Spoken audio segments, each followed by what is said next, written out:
الرحمن الرحيم. الحمد لله رب العالمين،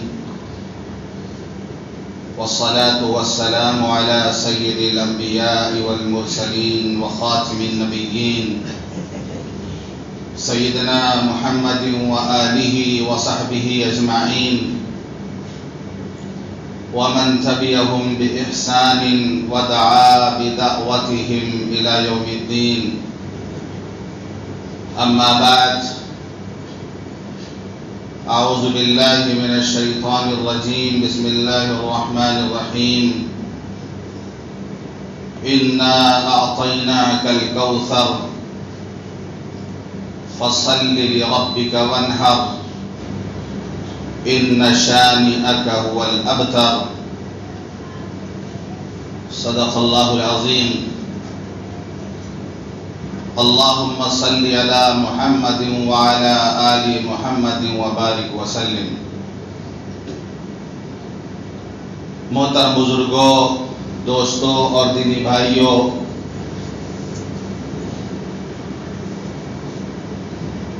ابھی میں نے آپ حضرات کے سامنے سورہ کوثر کی تلاوت کی. الفاظ کے اعتبار سے یہ سورت قرآن کریم کی سب سے چھوٹی سورت ہے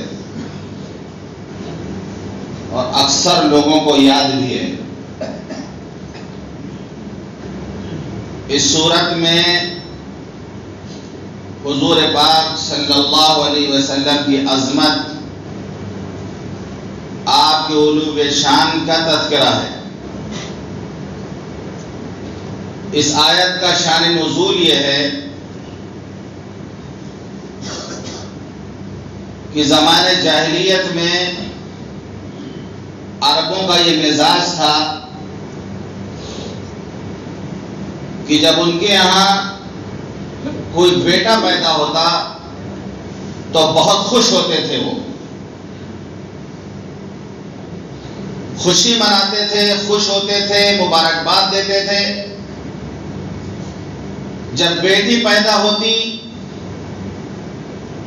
تو بیٹی کی پیدائش پر شرمندہ ہوتے، شرمندگی محسوس کرتے، شرم کی وجہ سے گھر سے باہر نہیں نکلتے تھے. یہاں تک کہ آخری انتہا یہ کہ بیٹی کو اپنے ہاتھوں سے زندہ گاڑ دیا کرتے تھے، درگور کر دیا کرتے تھے. بہت تعجب کی بات ہے کہ بیٹیاں اپنے لیے نہیں پسند کرتے تھے، لیکن ان کا عقیدہ تھا کہ فرشتے اللہ کی بیٹیاں ہیں. فرشتوں کو وہ اللہ کی بیٹیاں کہتے تھے. تو اللہ نے پوچھا أَلَكُمُ الذَّكَرُ وَلَهُ الْأُنثَى، اپنے لیے بیٹا اور اللہ کے لیے بیٹیاں. خود تو بیٹیاں اپنے لیے پسند نہیں کرتے، جو چیز اپنے لیے پسند نہیں کر رہے ہو اس کی نسبت اللہ کی طرف کرتے ہو. أَلَكُمُ الذَّكَرُ وَلَهُ الْأُنثَى، یعنی اپنے لیے بیٹے چاہیے اور اللہ کے لیے بیٹیاں. یہ ماحول تھا عربوں کا. حضور پاک صلی اللہ علیہ وسلم کا جب نکاح ہوا حضرت خدیجہ الکبریٰ رضی اللہ عنہا سے، اللہ نے اولاد دی، بیٹیاں بھی اللہ نے دی، بیٹے بھی اللہ نے دیے. یہ اللہ کی قدرت ہے، اللہ کی قدرت کی نشانی ہے کہ جسے چاہے اللہ بیٹا ہی بیٹا دے دے، جسے چاہے اللہ بیٹیاں ہی بیٹیاں دے دے، جسے چاہے اللہ بیٹا اور بیٹی دونوں دے دے، اور جسے چاہے اللہ بے اولاد رکھے. یہ اللہ کی قدرت کی نشانیاں ہیں. جس طرح اولاد کا ہونا یہ اللہ کی قدرت کی نشانی ہے، اسی طرح کسی کے اولاد کا نہ ہونا یہ بھی اللہ کی قدرت کی نشانی اور دلیل ہے. خود اس کے کے قبضے میں کچھ ہوتا، خود عورت کے بس میں کچھ ہوتا تو وہ ضرور اولاد پیدا کر لیتی۔ اللہ کے آگے سب بے بس ہیں۔ اللہ اپنی قدرت کی نشانیاں دکھاتا ہے، کسی کے گھر میں صرف بیٹا ہی بیٹا دے دیتا ہے، دیکھو میری قدرت کی نشانی۔ کسی کے یہاں صرف بیٹیاں ہی پیدا ہوتی ہیں، دیکھو میری قدرت کی نشانی۔ کسی کے یہاں دونوں بیٹا بھی دیتا ہے بیٹی بھی دیتا ہے، دیکھو میری قدرت کی نشانی۔ کسی کے یہاں اللہ اولاد نہیں دیتا، دیکھو میری قدرت کی نشانی۔ میں چاہوں تو دوں، میں نہ چاہوں پوری دنیا مل کر بھی تمہیں اولاد نہیں دے سکتی۔ یہ سب اللہ کی قدرت کی نشانیاں ہیں۔ ابھی بھی جہالت ہمیں پائی جاتی ہے کہ اگر کسی کا اولاد نہیں ہوتی تو لوگ تانا دیتے ہیں، شادی کے 2 سال بعد سوال کرنے لگتے ہیں، پوچھنے لگتے ہیں۔ اولاد نہ ہونے سے اس کو اتنی تکلیف نہیں ہوتی جتنی تکلیف لوگوں کے سوالات سے ہوتی ہے، جتنی تکلیف پڑوسیوں کے سوالات سے ہوتی ہے، جتنی تکلیف رشتہ داروں کے سوالات سے ہوتی ہے، اتنی تکلیف اولاد نہ ہونے کی وجہ سے نہیں ہوتی۔ لوگ جینا ادھورا کر دیتے ہیں۔ شادی کو 3 سال ہو گئے ابھی تک کوئی بچہ نہیں ہوا، 5 سال ہو گیا اتنے دن گزر گئے تو کوئی بچہ نہیں ہوا۔ واہ صاحب کوئی فیکٹری گھر میں لگی ہوئی، کوئی کارخانہ سے بچہ بن کے آتا ہے۔ سب کو معلوم ہے کہ اولاد اللہ کی قدرت میں ہے، اولاد کا دینا اللہ کی قدرت میں ہے۔ اللہ جب چاہے گا دے گا، جب چاہے گا، جس کو چاہے گا، جتنا چاہے گا اللہ دے گا۔ اس پر ہمارا ایمان ہے۔ پھر بھی لوگوں کا مزاج ہے کہ سوالات کرتے رہتے، اس سے سامنے والے کے ایگو، اس کی جو تکلیف پہنچتی ہے اس کو جو پوچھا جاتا ہے اس سے، کیونکہ وہاں پر وہ بے بس ہے۔ ایسی شاید آپ اس سے ایسی چیز پوچھیں جو اس کے بس میں ہو۔ جہاں پر انسان خود بے بس ہو، آپ خود جانتے ہیں کہ یہاں پر انسان بے بس ہو جاتا ہے، سوال پہ سوال لوگ کیا کرتے۔ بعض جاہل لوگ تو یہاں تک ہوتے سسرال والے طلاق دینے کی دھمکی دیتے ہیں کہ اگر اولاد نہیں تو طلاق دے دیں گے، لڑکی کو کہتے ہیں گھر سے نکال دیں گے۔ ہمارے جاہل معاشرے میں یہ بھی ہوتا ہے۔ اب وہ بیچاری نوکرانیوں کی طرح کام کرتی گھروں میں، جیسے نوکرانی ہوتی ہے، اس خوف کی وجہ سے کہ بچہ نہیں ہو رہا، کہیں گھر والوں کو نکال نہ دے، کہیں میرا شوہر مجھے طلاق نہ دے دے۔ وہ اپنے باپ کے گھر کی شہزادی ہوتی ہے، وہ یہاں نوکرانیوں کی طرح کی محنت کرتی ہے۔ اسی طریقے سے جہالت ہمارا یہ بھی ہے، بیٹا پیدا ہوگا تو اگلے دن لڈو بڑھ جائے گا۔ ابھی بھی بیٹا پیدا ہو جائے اگلے دن لڈو، بیٹی پیدا ہو جائے سنسان، کچھ پتہ ہی نہیں کسی کو، سناٹا۔ یہ سب جہالت کی باتیں ہیں۔ ابھی بھی تجربے سے میں کہتا ہوں، مطالعے کی روشنی میں بھی کہتا ہوں، اور آپ کو بھی تجربہ ہے، ابھی بھی بیٹیاں بیٹوں سے بہتر ہیں۔ پڑھائی لکھائی میں ہو، باپ کا نام روشن کرنے میں ہو، ماں باپ کی خدمت کرنے میں ہو۔ جس وقت بیٹے بہو مارتے ہیں، گھر سے نکالتے ہیں، اس وقت بیٹیاں اپنے سسرال سے آ کے ماں باپ کی خدمت کرتی ہیں۔ جس وقت بیٹے ساتھ چھوڑ دیتے ہیں ماں باپ کا، اس وقت بیٹیاں اپنے سسرال سے چھٹی لے کر کے آتی خدمت کرنے کے لیے اپنے ماں باپ کی۔ پھر بھی لوگ بہت سمجھتے ہیں، رحمت تھی بیٹیاں، اس کو زحمت لوگ سمجھتے ہیں۔ یہ ہے جہالت ہم میں ابھی بھی پائی جاتی ہے۔ خوشی ہونا چاہیے، بیٹی پیدا ہو جائے تو اور زیادہ خوش ہونا چاہیے۔ تو حضور پاک صلی اللہ علیہ وسلم کو اللہ نے بیٹیاں دی، بیٹا بھی اللہ نے دیا، حضرت قاسم، لیکن بچپن میں ان کا انتقال ہو گیا۔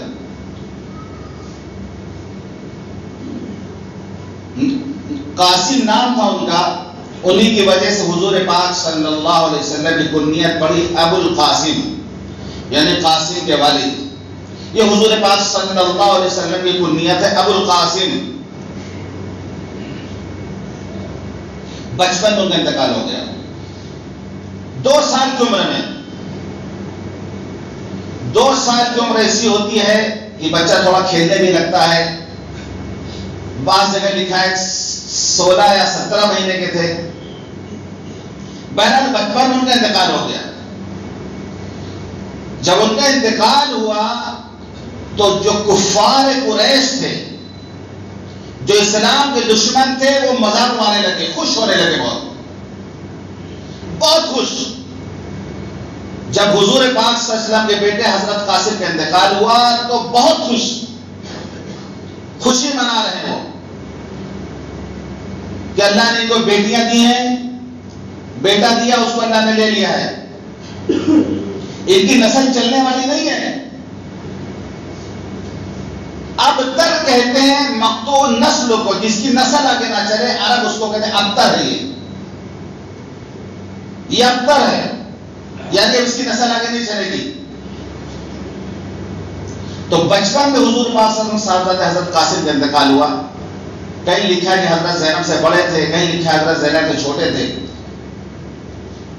ان کی قبر جنت المعلا میں ہے، مکہ المکرمہ میں۔ ان کی والدہ حضرت خدیجہ الکبریٰ رضی اللہ عنہا کے قبر کے بغل میں ایک چھوٹی سی قبر ہے، وہ حضرت قاسم کی قبر، اپنی والدہ کے پاس مدفون ہے حضرت قاسم۔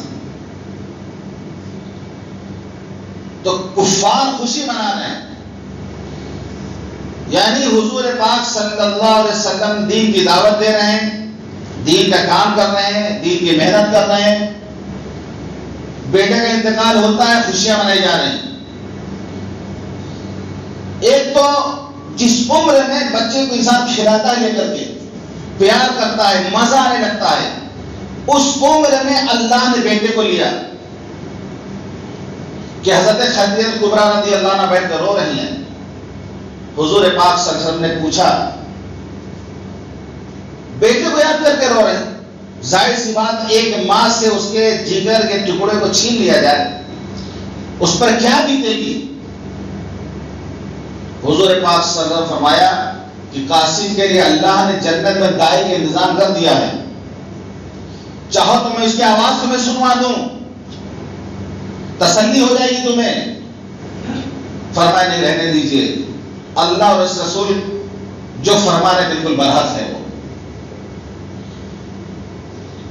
اولاد سے محبت فطری چیز ہے، فطری چیز اولاد سے محبت۔ اب دشمن خوشی منا رہے ہیں، کتنی تکلیف پہنچ رہی ہوگی آپ کو؟ ایک تو بیٹے کا غم، اوپر سے مذاق اڑا رہے لوگ۔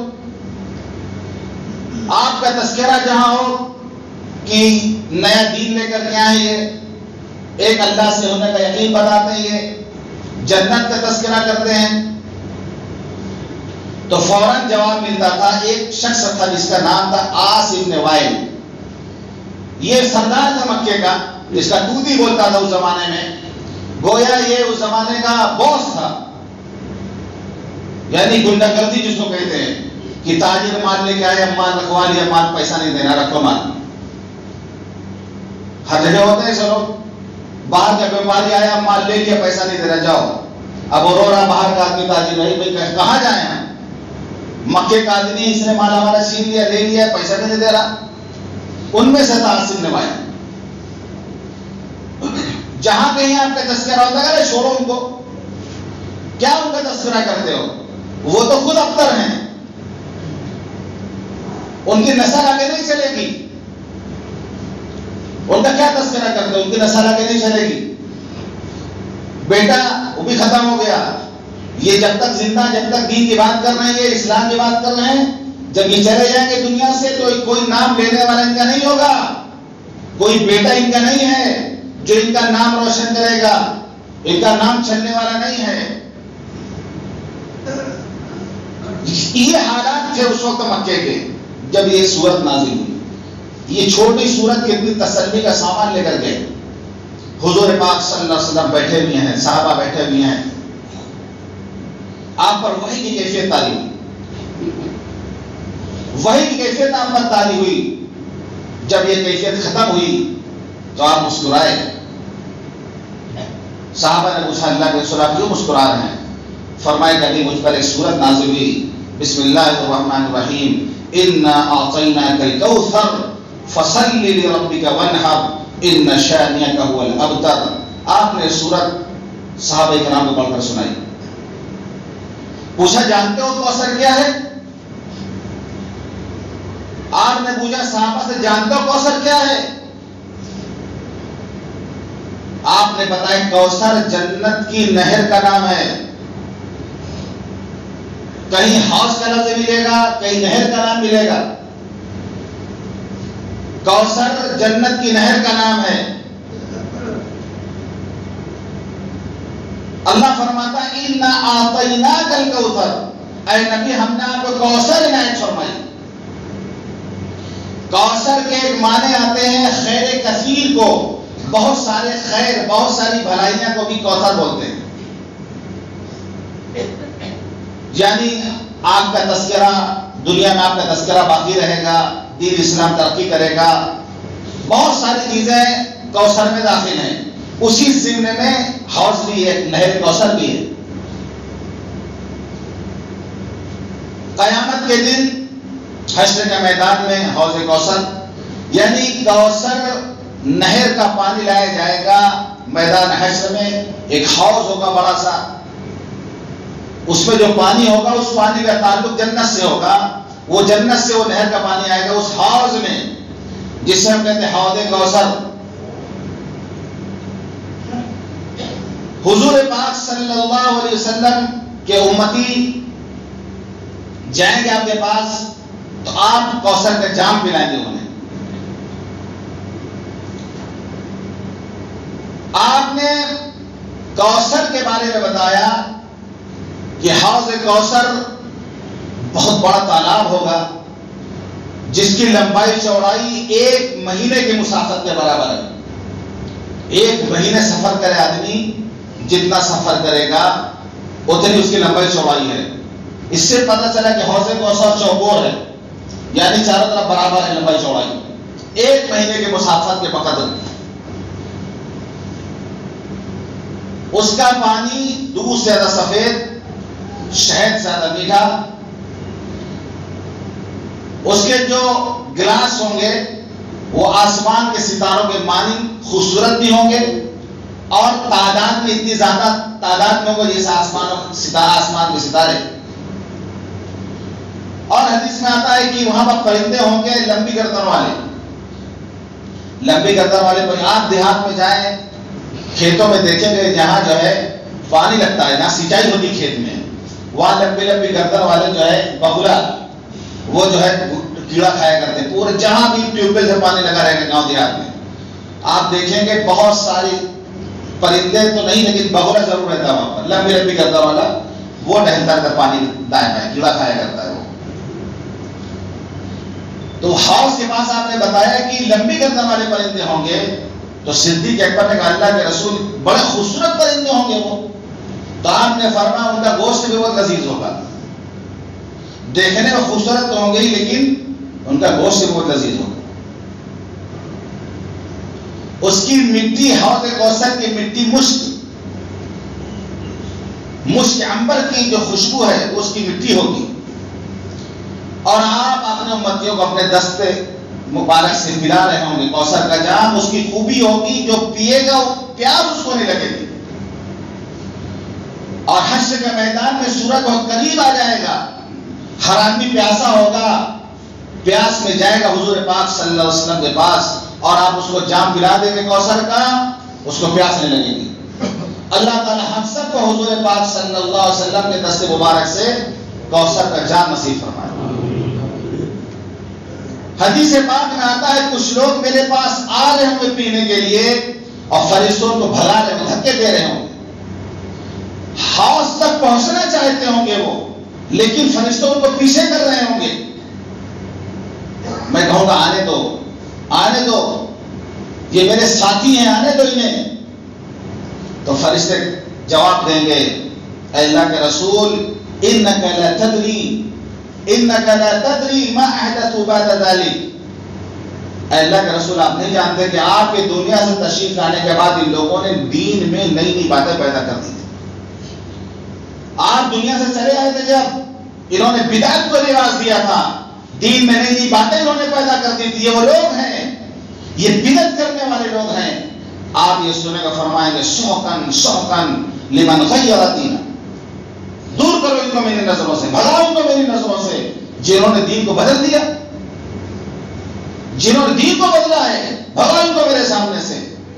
نبی بھی بھگا دے گا اپنے سامنے سے جو دین میں نہیں نبھاتا، جو لوگ پیدا کرتے ہیں، جو بدعت کو رواج دیتے ہیں، جو بدعت پہ عمل کرتے ہیں، ان کو 1000 بار کرنا چاہیے اس حدیث کی وعید سن کر کہ حضور پاک صلی اللہ علیہ وسلم نے بھی اگر دھکا وہاں دے دیا تو کون ہماری شفاعت کرے گا، کون ہمیں کوثر کا جام پلائے گا، کون ہمارا ساتھ دے گا جب آپ بھی بھگا رہے ہوں اپنے پاس سے۔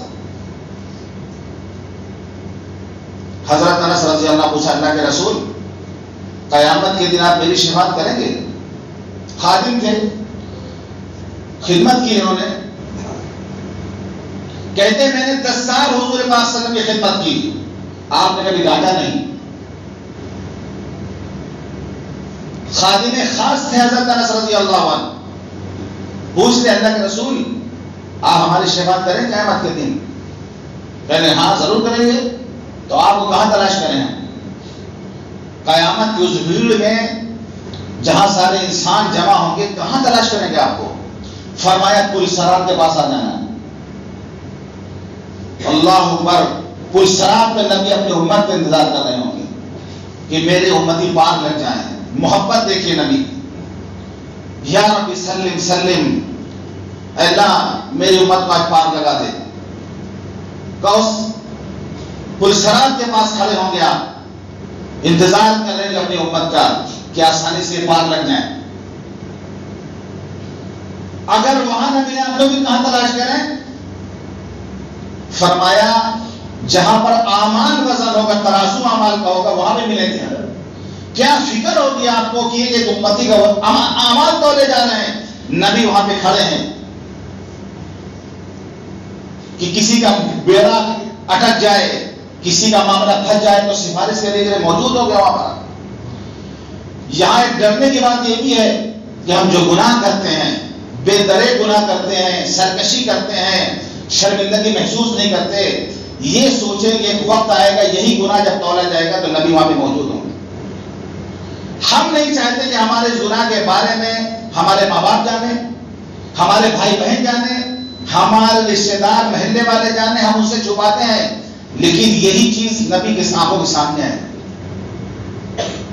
اور وزن اعمال کا ترازو جہاں پہ ہوگا وہاں پہ آپ کھڑے رہیں گے۔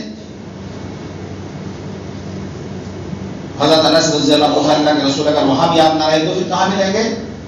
فرمایا حوض کوثر میں ملیں گے۔ پھر ان 3 جگہ کے علاوہ ہم کہیں جائیں گے نہیں، یا تو پل صراط پہ ہوں گے، یا ترازو کے پاس ہوں گے، یا پھر حوض کوثر کے پاس ہوں گے۔ یہ نبی کی وفات کی امت کے بارے میں، جہاں امت کی کٹھنائی اور پریشانی کا وقت ہوگا وہاں نبی پہلے سے کھڑے ہوں گے وہاں پر۔ فرمایا میں تم سے پہلے حوض پہ جا کے تمہارے لیے انتظار کروں گا، میں تم سے پہلے حوض پر پہنچ کر تمہارا انتظار کروں گا۔ پہلے اس سے ہی آپ پانی کا انتظام کر کے رکھیں گے، جیسے آپ کہیں جائیں اور آپ پیاسے ہوں اور کوئی آپ کا رشتے دار پہلے سے وہاں پہ پانی کا انتظام کر کے رکھے آپ کے استقبال میں، تو آپ فرماتے ہیں کہ تم آؤ گے ہم تم سے پہلے پانی پر پہنچ جائیں گے، تمہارے پانی کا انتظام کر کے ہم رکھیں گے۔ تو اللہ نے فرمایا اِنَّا أَعْطَيْنَاكَ الْكَوْثَرَ، اے نبی ہم نے آپ کو کوثر عطا فرما دی۔ فَصَلِّ لِرَبِّكَ وَانْحَرْ، اپنے رب کے لیے نماز، 2 حکم ملا، اپنے رب کے لیے نماز پڑھیے اور قربانی کیجیے، کیونکہ مشرکین اللہ کی عبادت نہیں کرتے تھے، اسی طرح اللہ کے نام کی قربانی نہیں کرتے تھے۔ حکم ملا کہ نماز پڑھیے اللہ کے لیے، دکھاوے کے لیے نہ پڑھیے، ریاکاری کے لیے نہ پڑھیے۔ فصلی لربک، نماز پڑھیے اپنے رب کے لیے، وانحر، اور قربانی کیجیے۔ دوسری کا فرمایا قل ان صلاتی ونسکی، کہہ دیجئے میری نماز میری قربانی، ومحیای ومماتی، میرا جینا میرا مرنا، للہ رب العالمین، اللہ کے لیے ہے جو رب العالمین ہے۔ تو نماز اللہ کے لیے پڑھیے، قربانی اللہ کے لیے کریے، اللہ کے نام پہ کریے، اللہ کے لیے قربانی کریے، دکھاوے کے لیے نہ کریے، ریاکاری کے لیے نہ کریے۔ تو مشرکین یہ دو کام نہیں کرتے تھے، عبادت غیر کی کرتے تھے، قربانی بھی غیر اللہ کی کرتے تھے، جانور بھیڑ چڑھاتے تھے۔ تو دو حکم ملا، نماز پڑھنے کا اور قربانی کرنے کا، اللہ کے لیے کریے اس کو۔ اس سے ایک بات یہ معلوم ہوئی کہ نماز پہلے قربانی بعد میں، پہلے نماز کا تذکرہ پھر قربانی کا تذکرہ ہے۔ پتہ ہے چلا کہ نماز کے بعد قربانی ہے، نماز سے پہلے قربانی نہیں۔ اسی لیے عید الاضحیٰ کی نماز پہلے پڑھی جاتی ہے، قربانی بعد میں کی جاتی ہے۔ حضور پاک صلی اللہ علیہ وسلم کا امام تھا، آپ عیدگاہ تشریف لے جاتے تھے، عید کی نماز پڑھتے تھے، اس کے بعد قربانی کرتے تھے۔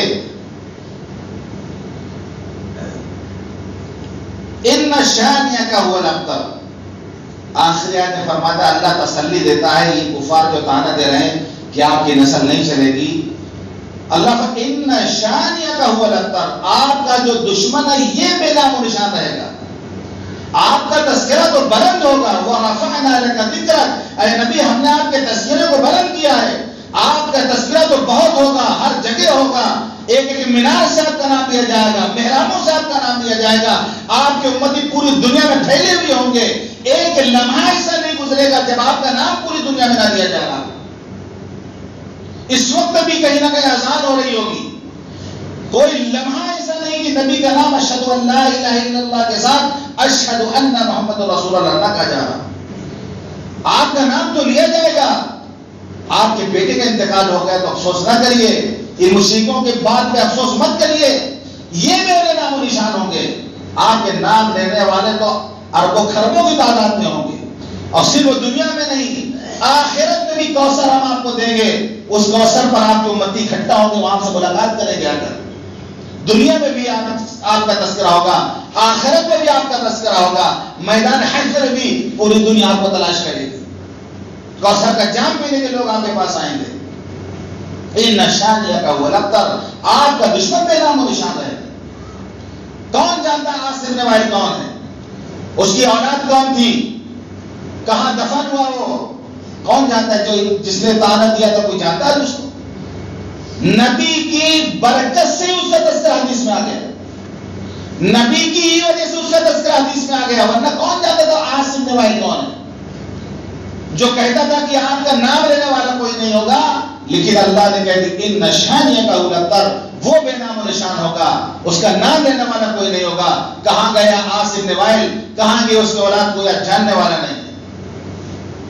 نبی کا تذکرہ ہر جگہ ہو رہا، آسمانوں میں نبی کا تذکرہ، ان اللہ و ملائکتہ یصلون علی النبی، اللہ بھی فرشتے بھی نبی پر درود بھیج رہے ہیں، زمین پہ آپ کا تذکرہ ہو رہا، یا ایھا الذین آمنوا صلوا علیہ وسلموا تسلیما، اے ایمان والو تم بھی نبی پر درود و سلام بھیجو۔ آسمان پہ اللہ فرشتے درود و سلام بھیج رہے ہیں، زمین پر اے ایمان والو تم درود و سلام بھیجو۔ زمین اور آسمان کے بیچ کا جو خلا ہے، جو خلا ہے، جب جہاز پہ آدمی ایک امتی بیٹھتا ہے جہاز میں، جب جہاز میں تم امتی بیٹھ کر یہ تصور کر کے درود پڑھتا ہے کہ اللہ نے آج ہمیں توفیق دی ہے کہ زمین اور آسمان کے درمیان بیچ فضاؤں میں ہم اپنے نبی کا نام لیتے ہیں، یہاں پر زمین اور آسمان کے بیچ میں بھی اور فضاؤں میں بھی نبی کا نام لیا جاتا ہے۔ درود شریف لوگ پڑھتے ہیں، جو لوگ نیک دیندار ہوتے ہیں، جو لوگ حج عمرہ کرنے جاتے ہیں، وہ جو ہے درود شریف کا ورد کرتے ہیں، وہاں پر نبی کا نام لیا جاتا ہے۔ آسمان پہ، زمین پہ، بیچ فضاؤں میں ہر جگہ نبی کا نام لیا جا رہا ہے، ہر ایک کے دل میں نبی کا احترام ہے۔ ہمارے لیے آپ کی محبت ہی سب کچھ ہے، آپ کے تذکرہ لے کر ہم جیتے اور مرتے ہیں، مدینے کا تذکرہ کر کے ہم غذا حاصل کرتے ہیں، آپ کا تذکرہ کرتے ہیں تو ہماری آنکھیں بھیگ جاتی ہیں، مدینہ کا تذکرہ ہوتا ہے تو ہم مچل جاتے ہیں۔ یہی سرمایہ ہمارے پاس، ہزار گناہگار ہونے کے باوجود، ہزار گناہگار ہونے کے باوجود یہ ایک چیز تو ہمارے پاس ہے کہ ہم اپنے نبی سے محبت کرتے ہیں۔ ہمارے ہندوستان کی مٹی میں محبت شامل ہے۔ یہاں کا ایک شاعر اختر شیرانی نام کا شاعر، شرابی شاعر تھا، وہ ایک مرتبہ ایسا واقعہ ہوا کہ وہ شراب پی رہا تھا، دوستوں کی مجلس لگی ہوئی تھی، کمپنی سے دوست سارے تھے، شراب کا دور چل رہا اور پیالہ بھر بھر کے اختر شیرانی کو شراب پلایا جا رہا، یہ پی کر بالکل مدہوش ہو گئے، آنکھیں سرخ ہو گئیں۔ ایک نوجوان نے خالد سے پوچھ لیا کہ بتاؤ محمد رسول اللہ صلی اللہ علیہ وسلم کے بارے میں آپ کی کیا رائے ہے؟ تھر تھرانے لگا ہاتھ، اور وہ گلاس شراب سے بھرا ہوا گلاس ہاتھ میں لیے ہوئے تھے، آنکھیں سرخ ہو رہی تھی، ہاتھ تھر تھرا رہا تھا، اسی گلاس کو اٹھا کے مارا اس کے سر پر کہ کمینے تیری ہمت کیسے ہو گئی، تمہاری ہمت کیسے ہو گئی، اس ناپاک مجلس میں، اس گندی جگہ پہ تو نے میرے نبی کا پاک نام لیا کیسے؟ اور رونے لگے وہیں پر، وہ نشے کی حالت میں روتے روتے اٹھ کے بھاگ گئے اور جا کے پوری رات روئے کہ اللہ کے رسول ہم گنہگار ضرور ہیں، ہم گنہگار ضرور ہیں، ایک ہی چیز تو ہمارے پاس ہے آپ کی محبت، اور یہ نالائق وہ بھی ہم سے چھیننا چاہتے ہیں۔ ہمارے یہاں کا ایک شاعر، شرابی شاعر کی محبت کا یہ عالم ہے، تو پھر اور جو ایمان والے ہیں ان کی محبت کا کیا عالم ہوگا؟ تو ہم سب کچھ برداشت کر سکتے ہیں، ہر طرح کا ظلم ہم برداشت کر سکتے ہیں، لیکن ہمارے نبی کی شان میں کوئی گستاخی کرے، ہمارے نبی کی شان میں کوئی گستاخی کرے، اس نبی کی شان میں جو ساری دنیا کے لیے رحمت بنا کے بھیجا گیا، جو صرف مسلمانوں کا نبی نہیں ہے، غیر مسلموں کا نبی، عیسائیوں کا نبی، یہودیوں کا نبی، پورے عالم کا نبی ہے، وہ جس نے دشمنوں کو گلے سے لگایا، جس نے راستے میں کانٹے بچھائے تو اس کے لیے پھول بچھایا، جس نے جو ہے گالیاں دینے والوں کو دعائیں دی، اس نبی کو کوئی برا کہے ہم برداشت نہیں کر سکتے اس چیز کو۔ یہ ایک چیز ہمارے پاس ہے جو کہ یہ لوگ وقتاً فوقتاً حضرت سرائی کرتے رہتے ہیں، زبان درازی کرتے رہتے ہیں۔ ایک مسلمان کی حیثیت سے، ایک مسلمان کی حیثیت سے ہمیشہ ہم کہتے آئے ہیں، آج بھی کہہ رہے ہیں کہ اگر کوئی ہمارے نبی کی شان میں کوئی گستاخی کرے گا اس چیز کو ہم برداشت نہیں کریں گے۔ ہم نبی سے والہانہ محبت کرتے ہیں، ہمارے ماں باپ نبی پر قربان، ہمارے آل اولاد نبی پر قربان، ہماری جان مال نبی پر قربان، ہم سب کچھ نبی پر قربان کرنے کے لیے تیار بیٹھے ہیں۔ جب نبی کی محبت ہی نہیں رہے گی ہمارے پاس تو بچے گا کہ ہم تو کنگال ہو جائیں گے، ہم تو فقیر اور بھکاری ہو جائیں گے۔ تو ہم صاف لفظوں میں کہتے ہیں کہ جو نبی کی شان میں گستاخی کرتا ہے اس کو کڑی سی کڑی سزا ملنی چاہیے، اور سوچنا چاہیے کہ زبان کس کے بارے میں کھولنا، کس کے بارے میں زبان کھولنا ہو، ایسی پاکیزہ ہستی جس کو سب نے مانا، جس نے بھی اسلام کا مطالعہ کیا سب نے ان کو مانا کہ ایسا شخص نہ کوئی پیدا ہوا آج تک، نہ ہوگا اور نہ ہے نہ ہوگا، میرے مصطفیٰ کا ہمسر نہ ہوا نہ ہے نہ ہوگا، کوئی آپ سے بہتر نہ ہوا نہ ہے نہ ہوگا، نہ کوئی آپ کے جیسا پیدا ہوا نہ قیامت تک ہو سکتا ہے صلی اللہ علیہ وسلم۔ تو اللہ نے فرمایا ان شانئک هو الابتر، اے نبی آپ کا تذکرہ بلند ہوگا، دشمن بے نام و نشان ہوں گے، آپ پریشان نہ ہوں۔ اللہ نے آپ کی تسلی کے لیے چھوٹی سی سورت نازل فرمائی جو ہم لوگ پڑھتے ہیں، اس میں تسلی کا سامان بھی ہے کہ کوئی نبی کی ذات میں کچھ کہہ رہا ہو تو ہمیں بہت زیادہ پریشان ہونے کی ضرورت نہیں، اپنی امکان بھر ہم کوشش کر سکتے ہیں، ہم اپنی امکان بھر کوشش کر سکتے ہیں، لیکن جس نے جس زمانے میں بھی نبی کی شان میں گستاخی کی ہے، ہر زمانے میں اللہ نے اس کے نام و نشان کو مٹایا ہے، اللہ نے اس کو رگڑ کے رکھا ہے، دنیا میں بھی اللہ اس کو رگڑے گا، آخرت میں بھی دہنتی دیوار میں جائے گا، چاہے وہ ابو جہل ہو، چاہے ابو لہب ہو، چاہے اپنے وقت کا مسلمہ کذاب کوئی دجال ہو، جب بھی جو نبی کے بعد شان میں گستاخی کرے گا اللہ اس کو دنیا میں بھی رگڑے گا، آخرت میں بھی رگڑے گا۔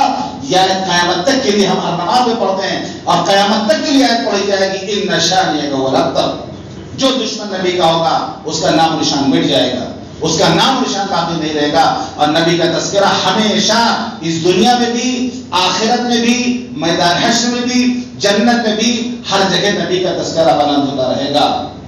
اللہ تعالیٰ ہم سب کو نبی کریم صلی اللہ علیہ وسلم کی سچی پکی محبت عطا فرمائے، آپ کی سنتوں پر عمل کرنے کا توفیق عطا فرمائے، شریعت کے مطابق زندگی گزارنے کا توفیق عطا فرمائے، کہنے اور سنت عمل کرنے کا توفیق عطا فرمائے۔ وآخر دعوانا الحمدللہ رب العالمین۔